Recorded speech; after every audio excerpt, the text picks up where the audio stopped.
Okay, so today I'm gonna actually share my, just wait, this, I'm gonna share my complete screen just because it's easier. And we're gonna start, you cannot see the camera right now, right? We see your presentation. Okay, you see the presentation, yeah, good. Let me just minimize because for me I have all your cameras here. I'll make it just small. Okay. So we're gonna talk about the Matterhorn flight, and I'm gonna go a little bit step by step. So before I came to Europe, the only thing I knew about Matterhorn was really the Toblerone icon. That's why I added here. But right now, I think I can tell, and maybe you guys are better to confirm that it's the most beautiful peak in the Alps, isn't that? Excellent. Yeah. There are some famous mountains, but Matterhorn is one of the famous. Yeah. Okay, so the other point I would like in the start to share is that I did not have too much preparation time, but I had a lot of preparation time in my mind. So the presentation is not complete. That's why I'm sharing my complete screen, and I will go through many data. So we're going to talk about two routes. One is Königsdorf-Matterhorn. That's specifically the Matterhorn challenge.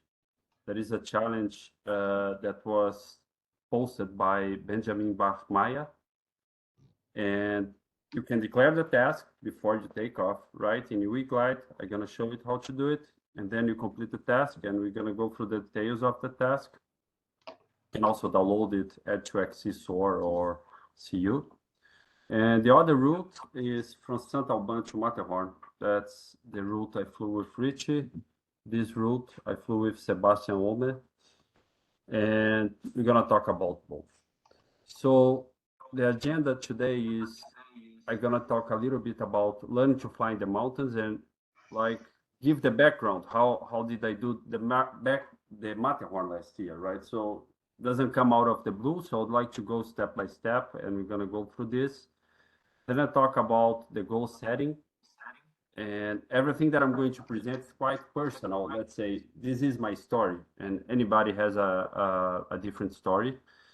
And I don't think I'm let's say, at least I was not born a great pilot. Maybe some guys were, but at least I'm just, I put a lot of effort on it and I try to learn it. So that's more what I am. Some people are just born with the gliding and they learn so fast, but I really need to learn step by step. And I'm going to share a little bit of this step by step. And then I would like to focus most of the time here in the Königsdorf-Matterhorn analysis. This was a terrible flight, but we're going to watch it. We made it, but it was a terrible flight. And the St. Auban-Matterhorn, this was a not so hard flight, I would say, compared to this one here. Okay, the first thing I would like to start is about this cross-country checklist. So I think Julius and Timo already presented a lot of things. That's probably, I'm getting some feedback, maybe in the audio. That's probably an incomplete checklist yet, but I think it's full of things that needs to be checked. I actually have it printed as well. So I check because going for a big cross-country, you need to have everything ready. So, for instance, you need to have battery charge. And we found out last Saturday, me and Paulo, that we did not have the battery charge, right? Enough. So this was, well, I would say this was a hard one because it's a connection failure, but you need to have the battery charge in your glider. So really quick for this, food, water, clothes, warm fit. So there is always these boots. And basically, if you don't have anything that is here, probably there is a big chance you're going to fail in your navigation, right? So you need to prepare for what you're going to do, and clothes is really important because it can get really cold. Sunglasses, backup glasses, sunscreen, hat, pee bag, well rested, mental state. Don't go for the flight if you're not prepared for that. Documents, personal documents in this case, and then documents from the glider, right? Money, oxygen, right? You're gonna need oxygen. Flying the mountains, mainly you're gonna need oxygen, specifically above 3,000, but even below 3,000, I have measured and with the oximeter there, and above 2,500, you start to get a little bit, the oxygen starts to decrease. So even before 3,000 meters, it makes sense. Auto-landing kit, at least a flashlight if you auto-land, and specifically if you auto-land by the end of the day, it's going to be night, right? An emergency kit. I actually don't carry this, but I know that Matthias Schunk does, as he described this in his past experience there, and probably in the mountains it makes sense. There are some of those gliding boots that they come with some kind of heat protection, right? And could be the difference between the life and the death if you end up in the mountains, right? Nobody wants that, but you need to be prepared for that. Glider and trailer, check the glide, the battery is charged, yes, check that. CG and water. And here, I'm just gonna show because maybe most of the presents they already know, but last year I developed this Excel spreadsheet here with a lot of calculation that we don't need to go through the details, basically for all the gliders of the club. And there is a comparison of glider with no water, with water, and then at the same wing loading, right? And those are things that you need to pay attention to that may make a difference in your performance. So if you're going for a long cross country, you want to know, should I take some water or not during the winter season? And even right now in the spring, it's hard because we get to frozen temperatures. And usually the manual says when you reach 2 degrees, you should dump the water ballast.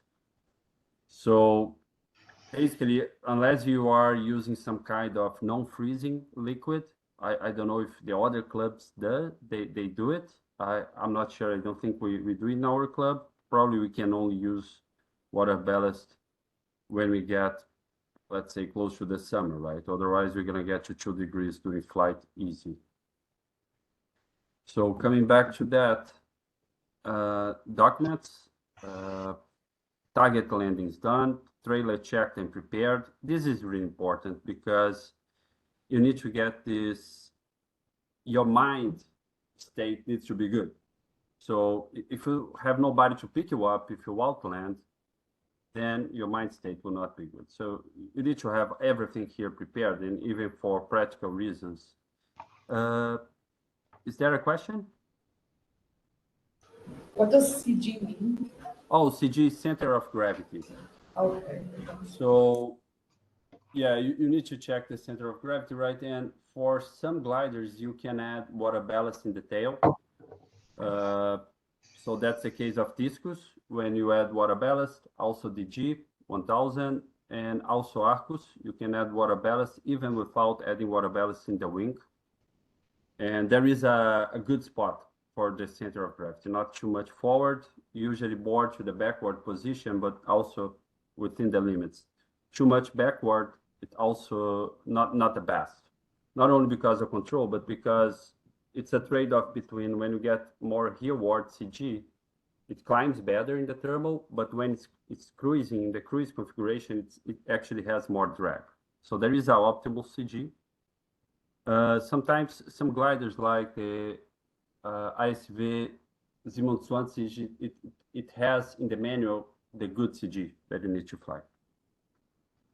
So retriever car prepared, retriever person assigned, already discussed about that. And that's just an overview. And then navigation, GPS, backup GPS, battery charge, external supply, cables, ICAO map, auto landing points, auto landing catalog, controlled airspace, frequencies, NOTAM, and airspace. So I'll talk a little bit more about that because that's related to the topic today.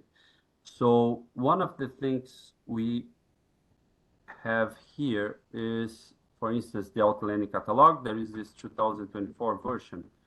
And basically, you need to know where you're gonna land during all the time of the flight, right?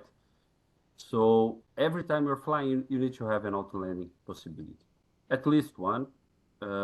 Ideally more than one, but at least one. Me and Richie almost ended here in Sams.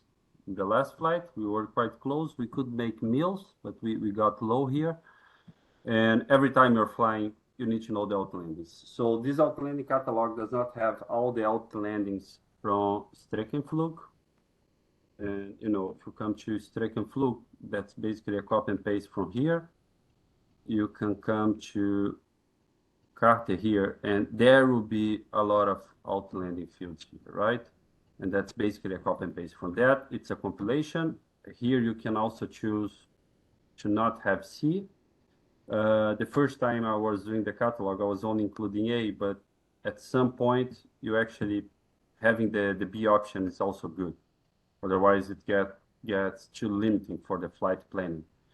So when you have this map, it's actually good that you understand what is the expected route you're going to fly. You're going to talk about the Matterhorn route today, and which are the auto landings that you want to consider, right? As we saw here, there is really a lot, but some of them, they are hard to land. I think the A ones you can trust.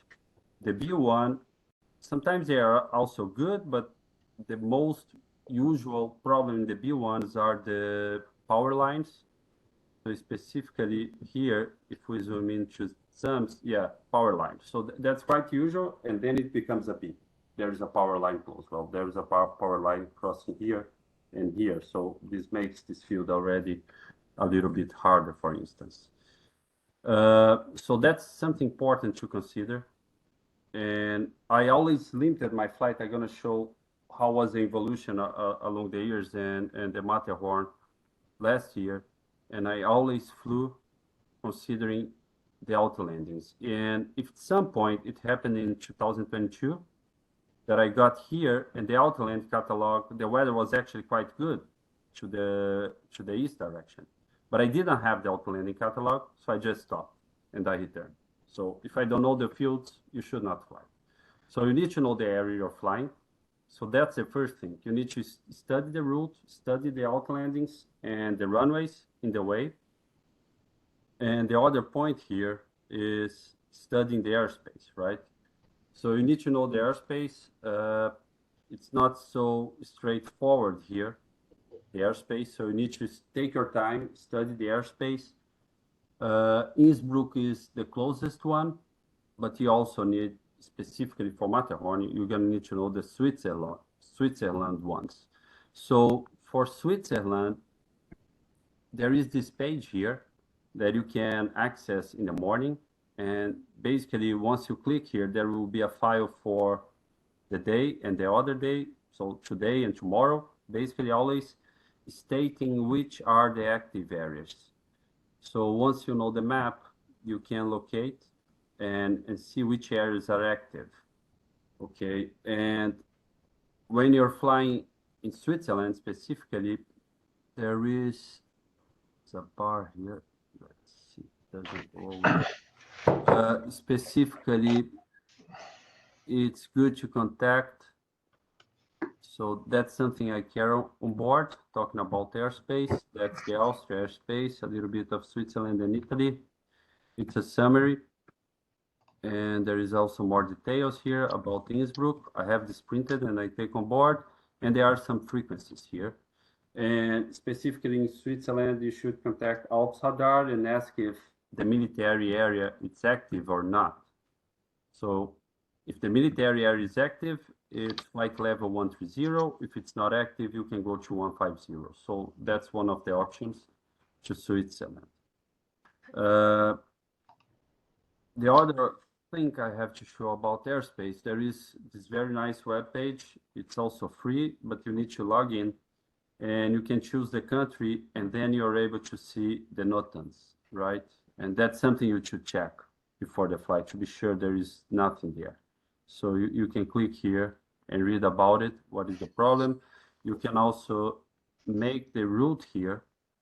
And then if you have a route, there is a route there. In my flight planning, let's see, there should be a route here.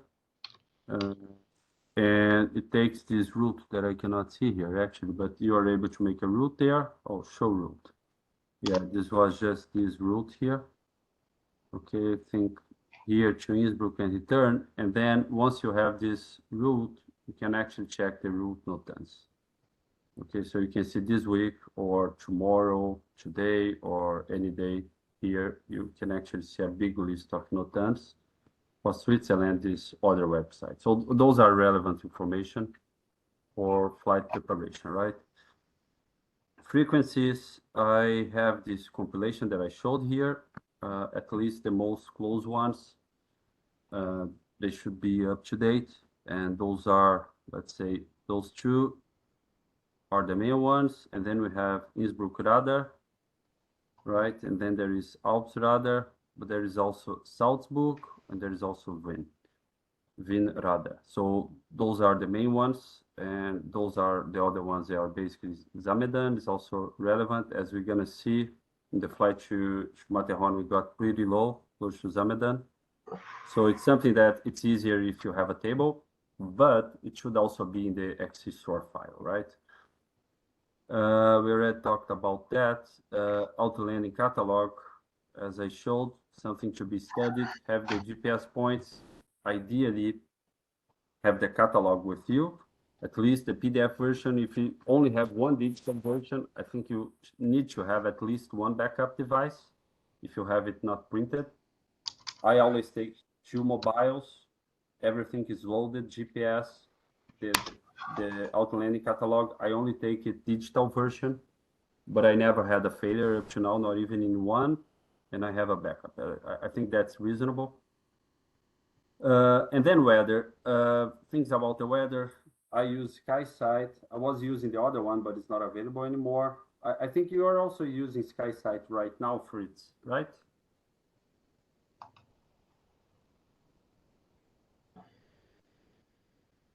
Okay, and things very important. They start and they finish. So as we're gonna see for the Matterhorn route, that's basically a 700 kilometers flight. And if you do a very simple calculation, if you do a very bad speed average of 70 kilometers per hour, that's almost what we did, you're gonna take 10 hours. So you need a 10 hours day. So you need to imagine what is the speed I will be able to achieve in this flight. And then you're gonna see how many hours you actually need for achieving this speed, right? From Auban, it's much a shorter route. It's about 500 kilometers, so it's much easier. And actually, Matterhorn from Königsdorf is much harder, right? So we went through all this and already out landing fields, a little bit of airspace. Don't want to take too much time here, and about opening the envelope. So what I would like to show here, I have a bar that's yeah. What I would like to show here, it's my flights and at least how was my experience. So 2020, yeah, those are my flights. It was COVID year. It was my first in Germany, and no flights to Wigline. 2021. So as I'm gonna talk about goal setting, I had some goals for 2021. Right, for 2020 was just to get the German license. 2021 was first cross country in the mountains and 300 kilometers in the mountain. This was the goal, and I achieved this goal. The first flight was quite an experience. It was a flight that Fritz basically took us for a ride in the mountain, me and Tobias, and he was quite patient to wait and to learn and to teach how to do it. And this was my first flight in the mountains. Unfortunately, there was some rain here in the return, and I ended up landing here. But actually, it was quite an experience because I drove to this outlanding location 2 weeks before landing there. So I actually went here with the car and I look at the outlanding locations, and I actually did it for most of the outlandings close to here. I never did it for the two further ways, but the close ones, I went to almost all of them. If we take a look in this one, in the outland locations. And I think that's something that makes sense. I think there is a big chance you land close to your home. So Yahenau, I think we should drive there, take a look. This one, I actually only drove there because I could not believe it was a landable place when I saw it from the catalog. So I drove there 2 weeks before actually landing there. So I actually knew the place. The land was easy, as you can see. It's not such a straightforward, but this was my first experience in the mountains, right? And so this was 2021, and I did this flight with Alex that was a little bit over, basically a repeat, the regular east route. So that's the first thing to learn for sure, this route. It's quite the basics you need to learn, and you start to understand how the mountains work. And those were the 2021 flights. And I got, by the end of 2021, actually July still, I did the first time the route to the west. And I actually got up to here. That is basically the entrance to Engadin. And what's also quite an experience, because I also got quite low here in Loitash, that at this point was a category A landing. After 2022, they switched this to category B, and I was lucky to recover here. So this was the goal setting for 2021. 2022, the idea was to do a Zamedan out and return and 500 kilometers in the mountains. And 2022, what I did is basically I expanded the route more to the east side. This was quite nice. And that's actually the flight I stopped because I only had map up to here. I did not have the auto landing maps going from here to there. So I end up to the end of the map and did not fly further. And then I was actually able, if we take based on dates here, the first flight up to here with Sylvan was the first time I went to Pisnuna. That's quite a relevant point here, as we're gonna see. That's usually the exit from the Engadin to Davos here, usually in Pisnuna. We also took this route in the Matterhorn, and then later this year, after this flight to Pisnuna, just a second, there are some flatlands flight. Yeah, there was this second route here with an Akuzem that was actually a Zamedan, I think with Manfred, this flight. And the other one, another flight to Zamedan, this one with that I did by myself, because the other one was with Manfred. And the first time I did Zamedan, I returned by myself with the 27. So this was 2022. There is also this very interesting flight that is a 500 kilometers out and return in the flatlands, where I'm much more comfortable, right? So for 2023, I set actually 4 goals. One was easy, was to fly in the French Alps. This was going to happen anyway. And 750 kilometers, so I increased for 300 to 500 to 750 to fly the South Alps route. The idea was to cross below the Innsbruck area. And as you're gonna see, I did not achieve it. So I was willing to cross from the east to west, flying the high mountains here. So I never did it, completely only flying through the Nordkette. So that's still a goal. And the 750, as we're gonna see through the flights, I achieved that 2 times. And the goal was to learn the Matterhorn route, not to go to Matterhorn. So, but what happened is, and I also had a goal to do a 750 in the Schwäbisch Alb. So I was watching some flights from here in the Schwäbisch Alb, and I saw a big potential for doing a triangle here. So many people do it. And I was considering to go there, take the glider and try 750 from here. But during the season, 2023, and we can go through the season here, I got, let's say, hypnotized by the Matterhorn because I said, well, it's getting closer. So this is the first flight, 22nd of March. And then with Richie, that's the first time I crossed from Pisnuna up to Davos here. What is the name of this region? I only know Davos, but probably there is a name. So that's the crossing, and we returned flying this route here up to the last town here. So this was quite interesting flight. And after this flight with Richie, I had some, we did the magic of outlanding with Arcus, but that's another story. And there is a glider competition day, I think, that we flew the route to the west, but that's also not going to the Matterhorn route. And after the flight with Richie, there is actually this flight here, yeah, with a Brazilian friend that came to visit. So that's, his name is Claudio Schmidt, and he's maybe 7 times Brazilian champion. Maybe to work for you guys to see a little bit of Brazil story here. So he owns Arcus, and he's really probably the best Brazilian pilot. So he came here. He actually came to fly with Batista, and he was flying the Alps with Batista 1 week before.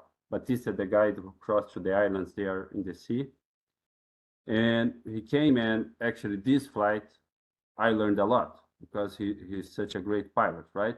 And this was the first time I had studied all the route, and we followed the route, basically flying the Engadine route, that is basically the same route to Zamedan, leaving the Engadine close to Pisnuna, that should be here, Pisnuna, and we leave it here, go to the Davos Valley here, and then you go on and go to this valley here. That is the Rhine Valley. How do you, Rheintal? This is the Rheintal, right? Or Alp Rheintal, this valley here. Oberrheintal. Oberrheintal, okay. And this was the first time I went to this very important point here. That is the outlanding there is Andermatt, but there is another name for this region. Or we just call it Andermatt. I just call it Andermatt. But that's quite a critical point for flying to Matterhorn, because there comes this valley here, there is Ambre Valley here, and Münster, the other valley here. And that's a very high pass. So if you take a look here to Andermatt, and it's good that if we glide, we can just click it. That's a 1,440 meters high outlanding.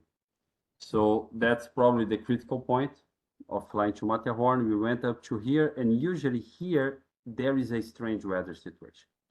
So it's clouds all above here, and sometimes clouds lower here, and many times, even when you get here, there are clouds here covering even to Matterhorn. Okay, so this was the flight with this Brazilian friend, and then some other flights, and then here the first time I went by myself with the FIS. So I decided to take a different route, and I'm gonna talk more details about routes. The usual route would be to take the Engadine, come up to Pisnun and leave here. As we're gonna see, I studied a lot of flights. Those are just some flights that I studied.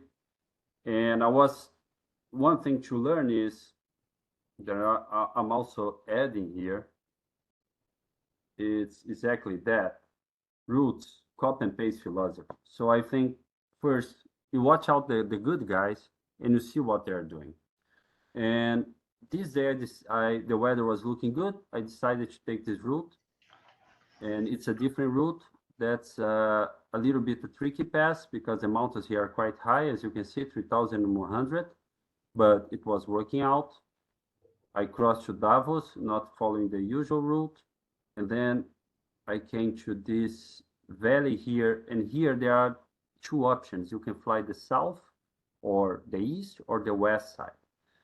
And many times I was in doubt, considering that this side would be better, but as you see in the way going the south, I option for the south side or the east side, and I return by the other side. Both were working perfectly. So this was the first time I saw, well, I'm getting closer to Matterhorn, because Matterhorn is right here in this valley, right? So is exactly In the middle. in the middle here, right? So this was the closest. And so I was studying those flights. I did this flight with Fez. Then there was another flight that I did with Antoni from the other club, from the Battletoads. And we also got to the same position a little bit earlier, actually, to Andermatt. As I said, that's usually the critical point. If we take a look at the pictures, here we can see that it was really cloudy. These days, some guys actually did the Matterhorn, this day that we went here. And then there was the Matterhorn flight that was with Sebastian. So this was the first time Sebastian flew in the mountains. So he was waiting for somebody to take him to fly in the mountains. And this was a weekday. I was already studying the Matterhorn. And I said, well, looks like tomorrow the weather is looking promising. I think we can make it. So let's take a look on the Matterhorn challenge here. So that's a Matterhorn challenge, and we can actually see it here. I have a bar here that, oh yeah, now it disappears. So the Matterhorn challenge is a predefined task with a starting line here, close to Benedictenwand, then 340 kilometers leg up to Matterhorn. And in Matterhorn, there is a 5 kilometers radius turn point. It means that you don't need to turn the Matterhorn, you just need to enter this area and hit turn, right? And when you go to the challenge here, you can actually see the list of everybody that completed this flight. As you can see, I'm quite in the bottom here. As I said, this was a really hard flight. And we're gonna take a look at this flight. It was a flight with Fritz as well. We started together and then we lagged it behind, as we're gonna see in the details. And when we're studying those routes, you need to look at the good guys, right? And one flight to look at is from Benjamin Bachmeier. So that's quite a usual route, right? So he started here, Benedict Wand, he went Zoyan, that's the normal route. Then he went to Karwendel, then he crossed to Arne Spitze, right? Wettestein, then Memmingen or Memmingen. I always confuse with that one. Then Tiergat, so that's a regular route to Zamedan, right? Penetberg takes a route, he comes close to Pisnuna, cross to Davos, and then he flew the south side. And then he went up to Matterhorn, turned the 5 kilometers radius. You see that he crossed the valley here. As we're gonna say, I decided to cross by here. And those are pretty high mountains, right? 3,600, that's 4,300, that's really high. And the Matterhorn here is 4,500, basically, 4,478. So that's kind of the regular route to Matterhorn. He flew the south side. Sometimes people fly the north side. And as I said, probably the hardest point is here in Andermatt, right? And so I studied all those flights. As you can see, and I open, many people do different routes. Many people fly through this region here. I also heard a story, maybe Fritz know better, that there is a Königsdorf route and there is a Oldstadt route that they actually fly south, more to the south here. They don't take this region. I think they fly here. But the Königsdorf route, people do. It's exactly what Benjamin did here. And he was also quite fast, 90 kilometers per hour average, right? So studying these flights, let's go to our flight. So the day we flew the Matterhorn, let me just find it here. Yeah, so Fritz was also there. So I'm gonna actually add Fritz here. And Fritz also turned the Matterhorn, right? So he also entered here.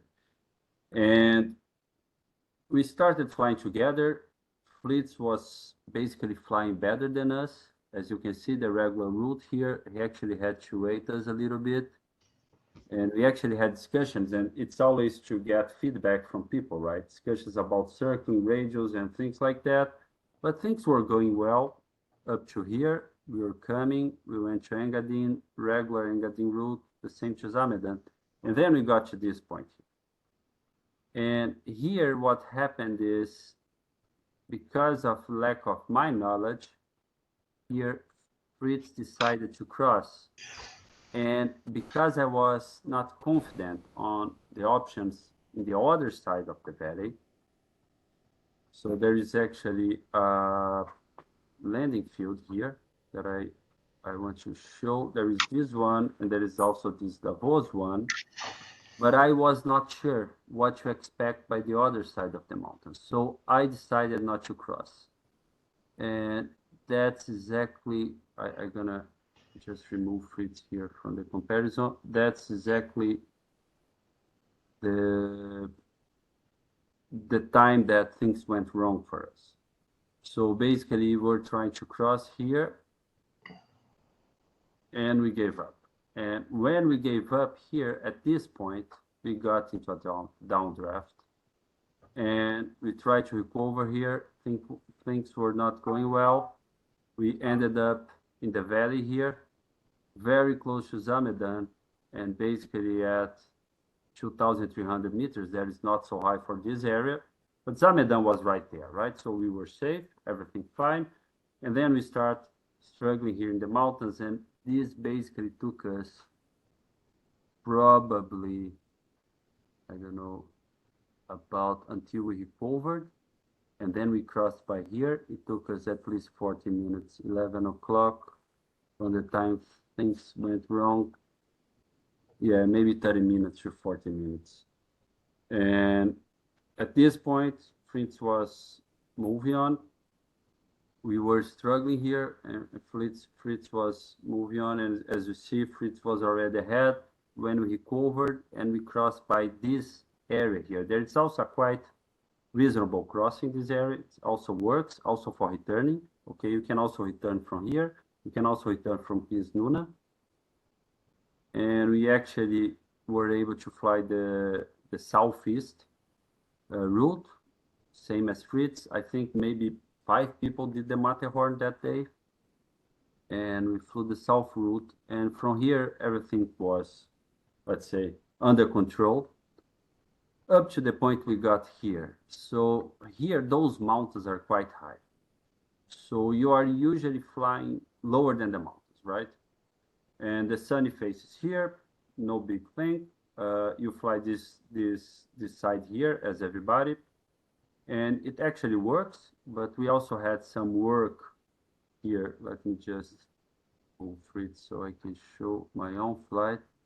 We actually got some work here because you start to feel you are too low for this region. And we turned Matterhorn, and I had on my watch what time we need to turn Matterhorn. And at this time, it was 3 o'clock, 3 o'clock and 12 minutes. And my deadline was actually 3 o'clock. So we were 12 minutes past the maximum time I would like to have turned. But I said, well, it's 12 minutes. Let's try to make up in the return. And it ended up, when we turned the Matterhorn, we lost a little bit of altitude here in the return. Okay, so we can actually add the task here. You're going to see like we just turned the task. We did another turn for taking a picture. Okay, this picture here. And A nice one. yeah, as you can see, the tip of the Matterhorn was below the clouds. And you see we arriving here, and that's the Andermatt there. I don't know the name of this glacial there. There is a big glacial there. And we took the picture, another turn, and we came back, and we went into a little bit of survival mode here, because below 3,000 in this region, you really, really feel low. And basically, we took the time to climb. I think here, doing some aids, we climbed back up to the point we could cross and fly back. So this was still not the most exciting part. Actually, the most exciting part of this flight is to come. So things were going on. here. I need to mention that this region here, really the Auban region, together with Ambri, these valleys here, it's usually tricky, and sometimes it's working, but usually you only go through this way because there are clouds here. So the Auban, sometimes there are clouds, you deviate from the clouds and you fly through the south. But this valley here is tricky. And that's what I experienced many times that I went here. And then we flew the regular route back. As you can see, we got back to Engadin Pisnuna as the regular route. And then we flew the southeast side of the Engadin, and everything was going on. And we were expecting to get a big height here. And we actually made 3,000 meters. But at this time, this was already almost 7 o'clock with the summertime, right? And I said 3 o'clock. We cannot make Königsdorf with 3,000 from here, so we are missing a little bit. So even at this point, we are not making home. And then we keep coming. We tried to climb here. It didn't work so well. We took the Zugspitz route that I don't think it's the best one. Maybe we should have taken this route here. That would be better, but we came close to the mountains, and up to this point here, maybe here, we were not making. We would have to start the engine basically in Benedict Boyden, but we got some additional lift exactly here. So here we got the 100 meters we were missing, and close to Oldstadt here, and then finally we made it back, but really tight, right? So this was an exciting flight with Sebastian. I was willing to let him fly much more than he flew during this flight. If it was a regular flight, I would like to have splitted the flight, but it was a little bit not so easy flight. And there are some pictures here, as I said, from this was a 10 hours flight. So our average was really bad, 78 kilometers per hour, almost 10 hours flight. And as I said, it was a terrible flight. We made it, but it was a terrible flight. Basically, this mistake here in Zamedan, the crossing here, I was not comfortable to cross. Maybe I should have stopped, make some height, and then crossed. Because trying to cross and give up was a terrible decision. Here, I think we also got low, but I would say that this was regular, and probably the other mistake here, probably there are thousands of mistakes here, but the other one is maybe should have made more height here to do not have a so exciting finish here that we only made the final meters here in Oldstadt, and then we actually completed. Fritz flew the same day, right? That's Fritz flight. He reached 86 kilometers per hour, so much better than us. And I think in his return, looks like it was also, he made some meters here, but it was also exciting, right, Fritz? I guess. And it was also a 10 hours flight in the summer, right? Yeah, if I can comment this. Sure. So here in this, on the way back, I think I made a yo-yo in the Engadin also. Oh, And yeah. then it was really tough. So I think it was too late, and I could not have made it. But I think it was at Wetterstein where I could make another 200 or 300 meters. So there in the west wind. I think you returned by Zugspitze, actually. Yeah, by Zugspitze, yeah. Yeah, By yeah, Zugspitze. Zugspitze There, here.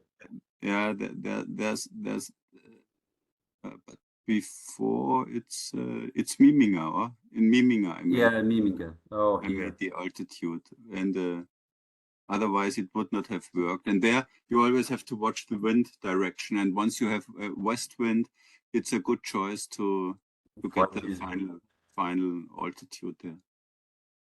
Yeah, thanks for the comment, Fritz. Yeah. And you close it here. You actually came to close, right? The start. Right. Yeah, Right. so Great. So this was the flight from Königsdorf to Matterhorn. Any other comments here? I plan to Yeah. fly. I plan to fly this flight again. As you saw, I'm not so proud about this flight. I think it was a big learning. We did it. It was a lot of survival, but not a great flight for sure. I think I could make it better even in the other days. Just about the weather before the questions, it's many things that happens is the weather is great here, and then you need to watch out this region because many times this region here close to Matterhorn, it's closed. It's under the clouds.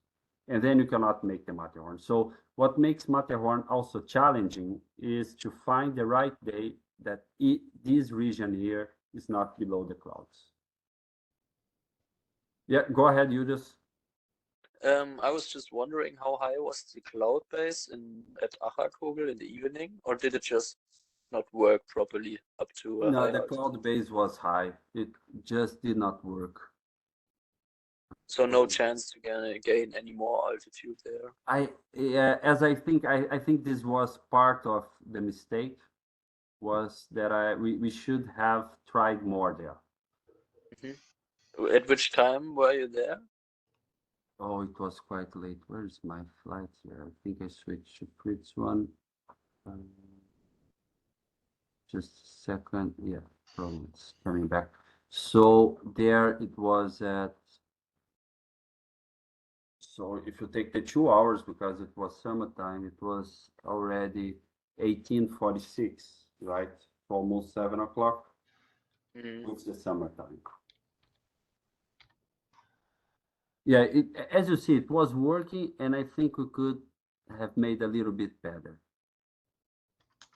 And this day we also tried here, but yeah, it did work better for Fritz here. It actually worked for us probably as well. But I guess Fritz was just he made some height here. You see, we actually tried the same spot that Fritz climbed, but maybe we did not. We should have tried more. Do you think that this is the northern wind, the wind system that helped there for Fritz at least? And it's just dynamic soaring? Here, I'm not sure. So Fritz talked about the west wind, right? When you have the west in this phase here should work. I actually had a chat with Capé about Vanik. Capé said we should not rely on Vanik in the return. That's his general rule. But many times, actually, other flights, I climbed here or here. So sometimes it works, and I guess it depends on the wind. Do you have more about that, Fritz? About your thoughts about crossing here? I think once I compare, I think at Acherkogel I was lower than you. Yeah, that's right. It did not work for me at that time. So Acherkogel was at what time have I been at Acherkogel? But I think 10-15 minutes before you I have been there. Or? Yeah. I was in front, or was Yeah, you were actually we were quite close as you see here. No, I was after you. Oh, no, before. I was before you, yeah. You were before, you're the red one. Yeah. And I did not find the climb there. So, but I think you had a really bad line there. So I think you lost altitude crossing to Chirgand and, oh, was it Chirgand? No, it's not Chirgand. I think you had a bad line, but I also arrived very low. Yeah, as you see here, I think it's clear. Yeah, I had a worse line here, right? You see the blue going down more? Yeah, you flew much closer. Should consider me. You're actually quite close, actually. Yeah. So, as you can see, I was flying too further away, and you were taking credit of the reach. And if I remember correctly, we had northwest wind. So west wind with a big northern component. Yeah. Good. Any other comments? Do you think the Samedan is the best route, or because you could also go quite a bit more to the north, right? Over Ischgl. Yeah, just let me start. What do you think guys. about that? I think it depends on the day. As I was showing here, let's just take my slides here. Well, first, if you check all the CU flights, many people fly actually taking the Lashtal, and they basically fly the Lashtal up to the end, and then they cross the Lashtal directly. You see here? So many people actually fly this route. Mm. We can also see here in the Königsdorf, let's say if you take the first one, the guy, Christian Pfeiffer, that did 100 kilometers per hour. Here he actually flew the Engadine, but he turned, yeah, he actually just took the other route. And I think the best thing to do is to compare Christian Schunes. He also took the Engadine. And Thomas, you see, let's see, yeah, that's one that I'm talking. He flew the Lashtal and he crossed here. So what I think is, at least personally, I took this other route here. Let's just take the season 2023. This route here, yeah, that it was not a Matterhorn flight, but it was a flight with the FIS. I took this route here. I don't know the name of this valley here. Is there a name of this valley? But the valley parallel to Engadine, right? And this day, this worked quite well. So I have nothing to complain, but you have a very high pass here. There is 3,000 and something, so it needs very high cloud base. And I think here, the pass is much lower. Yeah, much lower. 2,800, you can make it. But it's quite tight as well. So, as I said, if you look at the other flights, they actually just take where are they? To find the foreign challenges. Yeah, we saw Johannes Bayern. He also flew this. So you see the routes. It's Scharfisch Maya. Yeah, that's Andrea. She did not fly the Engadine at all. I think this was actually, no, it was another day. So that's actually quite useful for you to study, right? But as Yeah, you I'm see, just wondering which route is better, but I guess it depends Yeah. on the weather. I think Yeah. Engadine might be a lot higher, the cloud base probably. yeah, what happens is Engadine, it's quite a deviation. Look at this flight here. It's almost a straight line.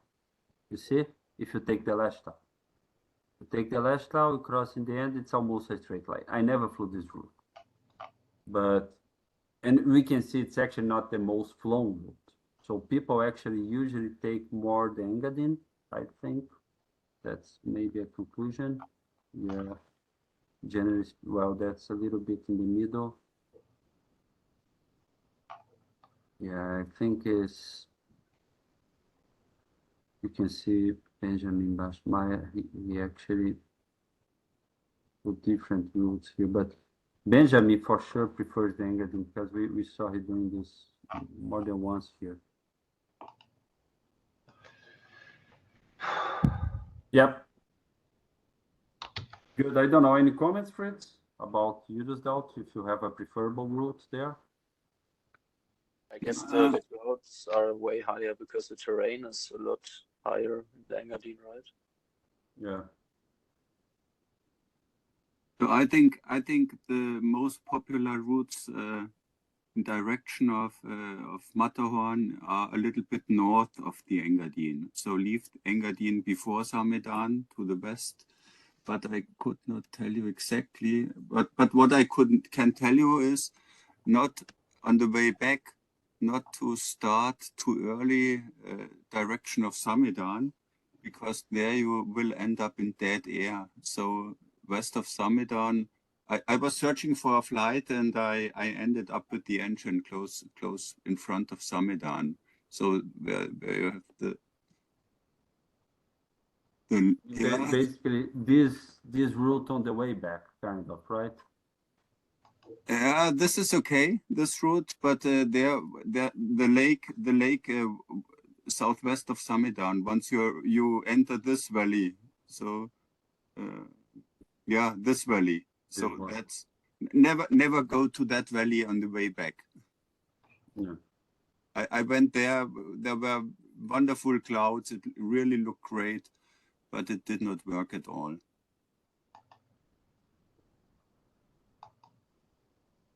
Rodrigo, Yeah. was it mill on or mill off?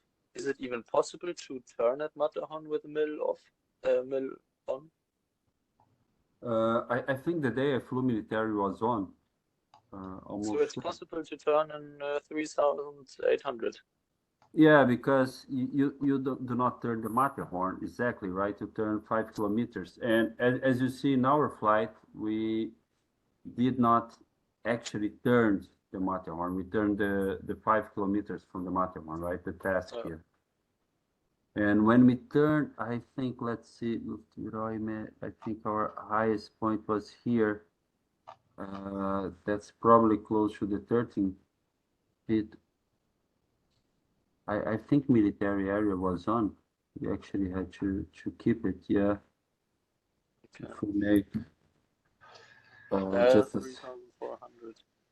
yeah, And so on which outlanding feed do you rely when you fly in there? Because I think it's quite scary, right? yeah, you see 3,000 feet is 3,900. So it was military on. So you Okay. see we were just in the limit here. Look at that. And on the way to the Matterhorn, you rely on Raron. Yeah. Yeah, Raron, yes. And is it comfortable to reach even if it's behind you? Yeah, because you are kind of high here and there is like a straight valley that leads you there. Yeah. So I don't think it's a problem. As I said, the critical part is Andermatt here. That's a strange vision.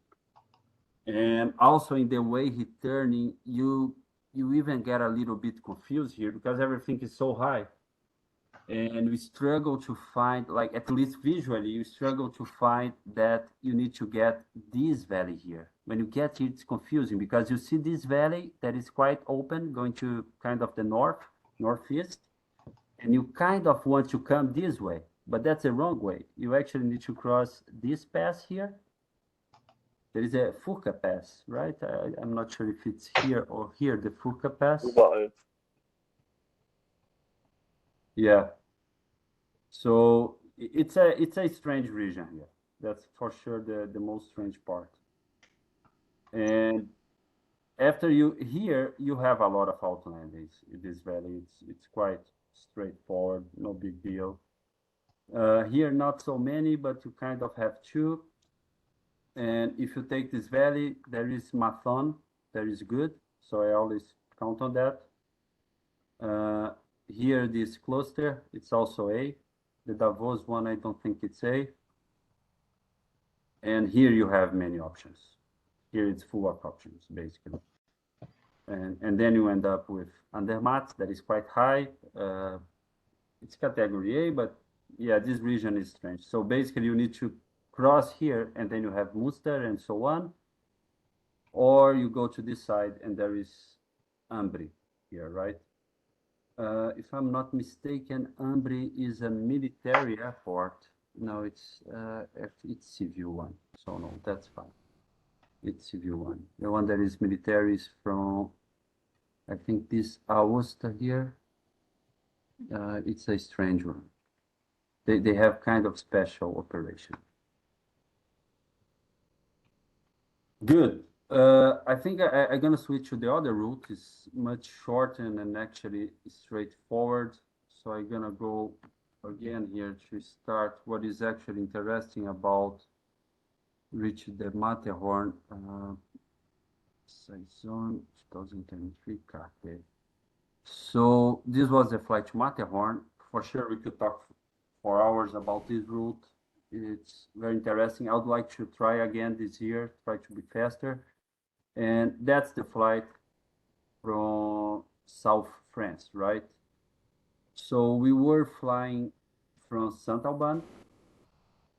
That's basically here. Let me try to find it. What happens from Saint-Auban that is different from Puy-Moisson is that it starts later. So here in Puy-Moisson, people are able to actually, we just saw it. They start like 1 hour later, they go to the ridge here and things works. And here in Saint-Auban, don't ask me why, I just know it is the way it is. The day takes a little bit longer to start. And the route here, once we start learning the French route, it's more straightforward, but they are the national parks, and the national parks becomes a problem.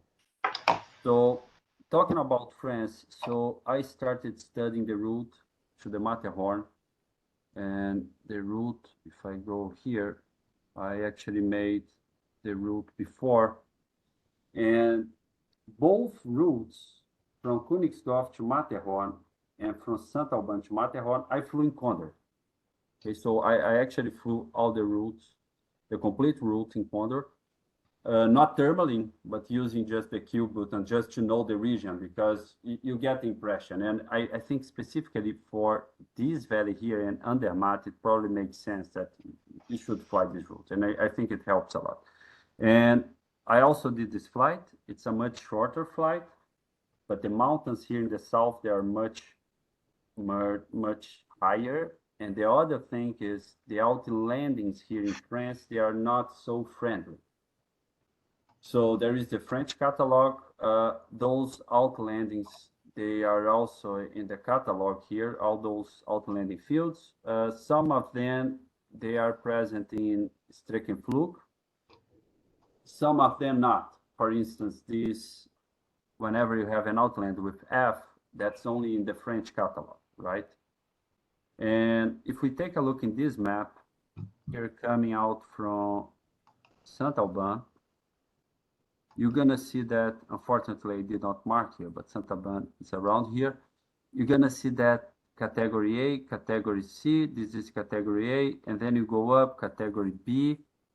We have this one, category A, and then category B, category D, category B, category B, category B, category B. There is one category A here, and then you have Susa, that is also category B, and from here up to the crossing the direction to Aosta here, there is basically no outlanding, right? So that's probably the most tricky part is, yes, the outlandings in France, as you see, most of them are B, and just a few categories. So that's a little bit a challenge.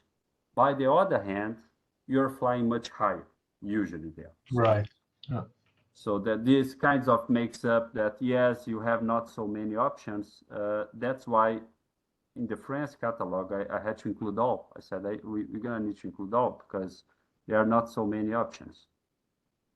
And once you cross here, I'm actually missing the runways here that as I said, I promise I will do it. I haven't done yet. But once you cross here, then you have Aosta, that is an airfield, and then everything's fine. It's already arrival. The problem from the Matterhorn, from the South France is you come from here, everything's go easy. You go to the Pacu, then you take the valley. Barceloneta is here. Maybe I should use the other map. Maybe I should just use this map here and turn on the Zegelflugkarte. And the route goes easy here, and you have this outlanding, everything's fine. Barceloneta is here, and you go flying this valley. And I also did all this route analysis, basically, taking all the IGC here from the France, and you see everybody's flying this route. So, as I said here, I'm really a fan of copy and paste. First you copy and paste, then after you copy and paste, you try to do your own route, right? I guess after that, but first you copy and paste. And now I have the landing visa. So here there is a runway. So here, no big deal up to here. So here the situation is those mountains are high. So that's a little bit of a jump to this region. And this valley here, this Oaks Valley, it's usually strange. So usually you want to fly here, right in the border with Italy, and then you cross to Zolier. And then here you start to see this national park that is right in the middle way. So the problem with this national park is that that's a bird environment park, and you need to clear 500 meters from the ground. And that's really hard to achieve. It's achievable, but it's really hard. It's achievable because the mountains, they are so steep that if you go a little bit not in the mountain peak, you actually get the 500 meters. As you're going to see the flight, I think we got inside maybe for seconds, but you are actually able to clear this park. But this park, it's right in the middle of the way, because that's exactly the route you want to cross to fly to the north. So you can actually try to deviate from here, but the park it's also close to there. Right, so the most tricky part is crossing this national park. It's a no-fly zone for gliders. You need to keep 500 meters from the ground. You see the park here, this dashed line. So you're actually able, the park is all here. It's this dashed line here. So you are actually able to fly here in these mountains if you keep the 500 meters from the ground. And then there are those three valleys here. People use different ones, but many times the middle one, and you cross here, and basically once you make to Aosta, there is a direct valley that's going to take you to Matterhorn, right? So let's take a look in the flight. I flew this flight with Richie. This was a promising day. This flight, as I said, this was, let's say, the easy flight compared to the other ones. We flew the standard route here, up to crossing to Barcelonette. You can see the base here was already 3,600. And then you fly close to the Italian border here. This also works. There are some, when you look to the Italian border, I don't have pictures here, but usually it's bad weather to the right side. Like the clouds are, I don't know, 1,500 meters lower than you are here. And here it's all clouds. And here is the, go ahead. Okay, so here is the crossing to Zolier. So that's the first step. The other thing maybe to mention is this was also not the first flight from France, right? So if we take the history, and I flew a lot with Fokker in France, and if we take once again 2023 season, I think you need to go step by step, and let's just follow the steps before this flight. Once we got to Saint-Auban, I flew this flight with Richie. That was not so far away. Then this flight with Jean-Fré. Then this other flight with Jean-Fré. So you see, in this flight with Jean-Fré, we already got to here, right? So the first time we went to these high mountains here. So a flight with Fokker that we went to the Royal Parcours. That is quite a interesting route because you need to fly basically in a corridor that is in the top of the mountains, once again because of the birds. Fly from the south to the north is always harder than flying to the north, from the north to the south, because you fly from the south to the north, the mountains are getting higher. So that's usually harder. So we're getting used to this region here. And another flight with Fokker. Me and Fokker flew a lot together. And then finally the flight to Matterhorn, right? And this flight, we finally crossed to Zolier, and this was a great weather day, so everything was working well. As you see, we did not get low, right? We crossed to Zolier, we took this middle valley here, that's the most usual one when you compare the flights. And this day, we actually, and here there is a tricky here. So if you come here, and that's something I did in Condor, and you cross here, and by any chance you cannot return this valley, that would be the preferable route, it's also fine. You can always return through this valley, and here it's much lower. It's 3,300, and that's 3,800. So if this doesn't work, you can always come from the south, that's okay. We took the decision to turn. We were high enough, and it's just amazing, right? When you turn the Matterhorn and you see this huge rock by your side. So this was a great feeling to actually turn it. And this day was just great because then we returned from here. And after that, things were going so well that we went to the Mont Blanc direction. That is probably this picture here. It's a little bit far away from Mont Blanc, but we actually went to, I think it was not this day. Yeah, I think so. It's here. So I think Mont Blanc, actually Mont Blanc, it's more to, oh, it's here. Sorry. Yeah, that's Mont Blanc. So when we returned, we took this valley, and actually we flew closer to Mont Blanc, that is actually here. And then we could fly this route. So from here, everything is so high, and this was an easy day, as I said. Compared to the Königsdorf to Matterhorn or Saint-Auban to Matterhorn, it's a much easier flight. We also took the Parcours Royal route. That is this corridor that you need to basically follow the top of the mountains, as you see, exactly following the top of the mountains, because there is a very narrow 1 kilometer corridor that you need to keep on. It's just a glider zone. When we got here, we were still confident enough to take the parcours, flying the ridge here, up to the south, return, and then back home, basically. So it was a much easier flight on the French side. A lot of studying before as well, specifically on this route here up to Zolier. I think it goes well. This route here, specifically because of the bird. By the way, talking about the birds, if you see here we were crossing the bird area now, and you were 1,000 meters above the ground, so everything's fine. So we actually did not enter the bird in the return. And in the way, I think we here 440 meters.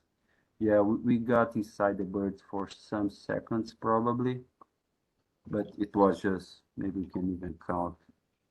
Yeah, probably less than 1 minute. Yeah, I think here we got inside the bird area for some seconds. It's really hard. But as you can see, it's avoidable, specifically if you fly this region, but that's not so good like the other one. So the bird area in the middle, it's a little bit annoying. This Vanoise Park, let's say that's Vanoise Park. That's the only challenge, but you are actually able to, as you see the height above the AGL, we only got in here, but the other ones we are above 500 meters. So I think that's it. The French side a little bit faster. Any comments, Fritz, on the French side? You also turned the Matterhorn from the French side, right?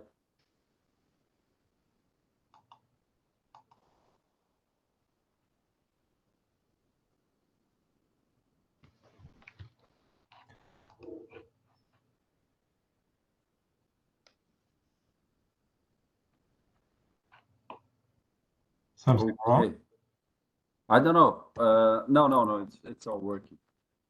So any comments from the French side, or I guess there is a challenge of the high mountains, but in the end it's easier than from Königsdorf. There is no doubt about that. And you're flying much higher, and once you get used to the region, yes, it's much easier. It's also much shorter distance as well. The interesting part right now, maybe to finish, is that I think it's quite an exercise and maybe something that I would like to think about for that in the future is for everybody is to, once you know the route from basically Königsdorf to here, and you know the route from here to here, you can actually, you know, when I flew here, from when I look south, it looked like a wall. I don't know what is there. And you are actually able to connect the two sides of the Alps here in Matterhorn, right? So that's what Benjamin Bashmaya did more than once, flying from Königsdorf to Puymoson, right? That's another challenge. But now, let's say, if you learn this route and you learn this route, you actually learn the complete south-north route, right? Good. Any comments for anybody, doubts or any other thing? Rodrigo, you asked me before about the comments from flying to Matterhorn from the south, but I had some technical issues. Oh. So I think, yeah, it's much easier, but there, I think you mentioned everything. There are not many comments, additional comments necessary. So it's really impressive how you start all these challenges and to reach your targets. So I'm really deep impressed, and also about your presentation skills. That's really great, and I'm also impressed of the audience, and so I think the most important for everybody here in this session is that start making your targets according your Skills. your skills and possibilities, and so work on improving these skills, and then set the targets higher. So and Rodrigo, are you interested me, for my person, I would be interested what the targets are for Paolo, or for Volker, or Thomas, or Yeah, that's a very good point. Jan, or Vito, or Julius. So maybe we can hear something about the targets, and we also maybe we can support and give good hints. Yeah, as I said, Fritz, I'm really grateful for the first thing, the club. The club is great, so I can only thank the club. I really love the club. And your support, specifically in the beginning with taking me to the first mountain flight. This was great. And also, I think I'm right now in a position also to support others now that I learned so much. And I think that's really important. And that's one of the reasons of also, it's good the other ones talk the challenge, and we can also arrange to do a team flight and take the other ones to find a region they never flew. That's something that Fritz did with me more than once, and this was great. Let's say a big learning exercise. Actually, this is my target as well, to just do something similar as you did, Rodrigo. At the beginning, just get someone who guides you, maybe the parts into the Pinzgau and back. I know this a little bit from hang gliding, but flying a sailplane is something different. But for that, for sure, next step for me is get up to the discus and get some time to do training. What I already discussed with Friedrich, so we will do the same, because in the future we have some time during the week, and hopefully this works. Great. You, Julius? Targets for the season? Well, I'd like to go to the Rheintal, but I think Matterhorn is a little bit far. I think I might turn at the Oberhalb Pass, but even that would be a great achievement. Yeah, I think that's totally achievable for your level. I think go step by step, cross from the Engadin to the other one, return, and then you go getting confident. Are you planning to try a more northern route, or do you just recommend always to do the Engadin and turn at Pitzluna over to the Rheintal? I don't know. The first time I crossed was with Richie. We crossed Engadin, but the second time that I was with the Fizz by myself, I used the North Valley that I don't know the name. You know, the Engadin and the North one, right? I don't know, Fritz. Do you have a preference? I see the more experienced guys. They take more. Sometimes, as Fritz said, more to the north of Engadine. Doing it. That's what I also did most of the time once I tried it. A little bit. Where do I leave? I have to check. Where do I leave the? Maybe more to Arlberg, and I have a list with the waypoints, and so I have a list with the hotspots, and something's wrong here. And I try to follow the hotspots, and also according to the flights, most of the people do the lines. Yeah, because as you said, Rodrigo, it seems more intuitive because Engadine is quite a deviation. And also I think you can follow the Tal a little bit better, but I don't know, maybe the meteorological conditions are a little bit worse than in the Engadine. So maybe you just have to get up and see what looks better. Yeah. Yeah, I agree. As I said, this North Valley. Do you know the name of the valley that is parallel to Engadine, Fritz? I don't know it, but I think that's. Let me just show it here at least. Yeah, I think this valley here. It's a good route as well, but as we discussed, many people just take the last tile, and they also cross here. That is basically the straight route, right? If you take the last tile. Take the last tile, cross the end of last tile to here to basically, I think it's Arlberg, right? And directly here. Yeah, more via Arlberg, yeah. Yeah.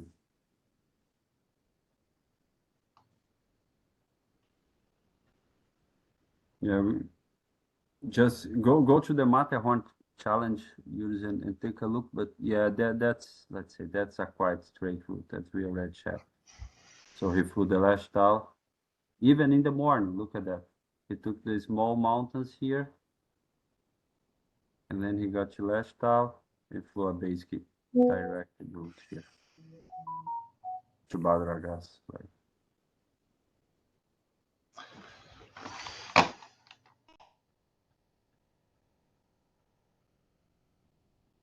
Paulo, comments? Yeah, I won't try that soon to fly to Matterhorn for sure. But yeah, my idea would be maybe to fly. I have to still explore a lot to the left side, and maybe to try to fly along to Zameda. Oh. Yeah, and then slowly, yeah, then go to the Matterhorn direction. But maybe when we are flying France, I can fly with someone and try to fly to Matterhorn. I think it looks more doable. Yeah. Yeah, I think the Zamedan is for sure. I think it's a big step forward the direction. You should do the Zamedan out and return for sure. Yeah, exactly. But let's see. I will take care not to go try too hard and too fast. Yeah. Yeah.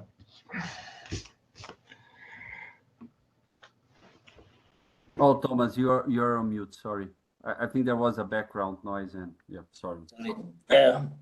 The question is there an idea in Königsdorf to do some cross-country training with maybe 2 or 3 or 4 planes? Have one guy who is always waiting and teaching the others. Small, because this might be a good exercise. I remember I spoke to Klaus, what is his name in Sierra? Klaus Ullmann. He did similar things, so he just picked up a couple of gliders, basically who wanted to train and get trained at least, and flew some shorter cross-country flights. Yeah, last year I did it. Maybe we could organize better, but I did it with Janfrey, so I can even share it. But Yes, I and 2 years took ago Janfrey to Zabedan. Yeah. And you and Fritz did that 2 years ago with me. That was also quite amazing and a big leap forward for me. Yeah, let me try to fly. So Volker, 3 gliders actually, right? Or was it a twin? And I think it's so with I had a learning first time when I flew with Rodrigo and also Tobias, and they both had outlanding, so I had a quick learning. So both participants, or all 3, have to be very well synchronized, and it has to be prepared quite good. Everybody has to know the outlandings and the plan and what to do in case if you don't see each other quite good. So I think 3 gliders is too much. So maximum 2 gliders to follow, and but they have to prepare quite well. So maybe a good starting point would be another point, but basically an event just to have a 3-4 hours flight with Rodrigo or Richie or so. Maybe makes sense. Yeah. In one plane. Yeah, you see here, I took Jeffrey, and really, like, we went together all this flight, as you can see, really side by side up to Zamedan and return. This was actually a quite exciting finish. We actually made it back quite tight, but it was also something we did it. It was actually 2022. It was not last year. Yeah. Yeah. So that's something. As Fritz said, it's not easy. I think there needs to be a preparation. Yeah, I know the day Fritz took us, everything went well. I think Fritz, the weather in the afternoon messed up, right? The rain, the arrival, and probably, yeah, it was a hard call, the final. Yeah, but this you always have to take this into consideration, and we had not a good plan for this situation. So yeah. But yeah, it was a good learning for everybody. Yeah.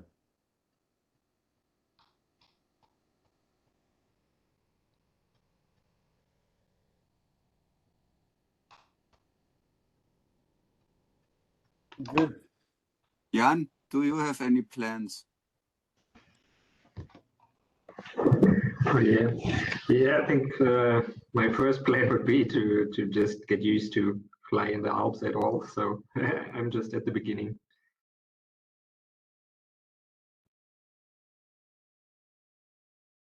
Oh, Fritz, we cannot hear you. Sorry. Someone mutes us. That's Jan Strempel, or? Yes. Ah, okay, not Jan Seifert. Okay, good. Vito, any plans?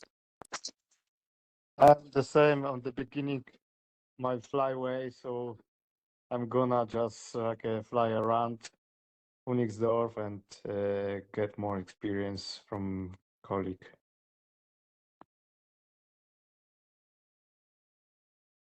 Mute again. You're mute again, Fritz. Sorry. Do you have a feedback for Rodrigo? What do you think about this session? Thumbs up. Brilliant. Yeah. I would like to thank you, Rodrigo. Really cool what you're doing for us. And I appreciate you like it. I'm sorry I did not have too much preparation time like for the other sessions, but at least I had some. I thought about it, but I had like 1 hour to prepare before the meeting. But sorry for that. Great. I mean, sharing your experience and also this comparison with the week light flights is more than enough. So it's really great, Rodrigo. Yeah, good.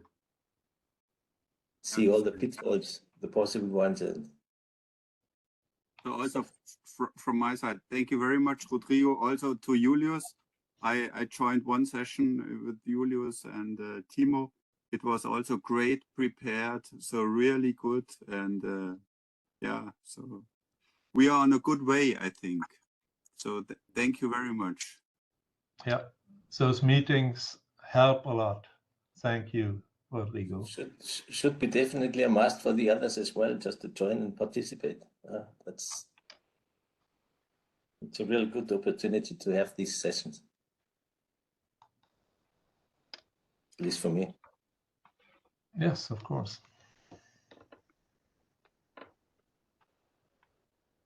Okay. Good. Thanks Yes. everybody for the feedback. Really nice to hear that.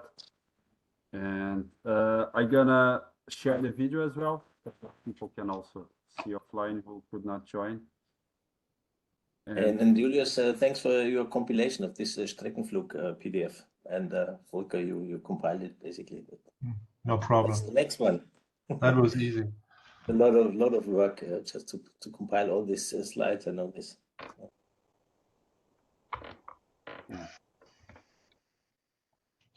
Okie doke. All right. Good, guys. Thanks a Thanks lot. everybody. So Thanks have a a lot, nice evening. Rodrigo, again. And Thank you. have a good night, guys. You too. You too. Ciao, ciao. Bye-bye. Thank you. Bye. Bye-bye. Bye-bye. Cheers. Bye.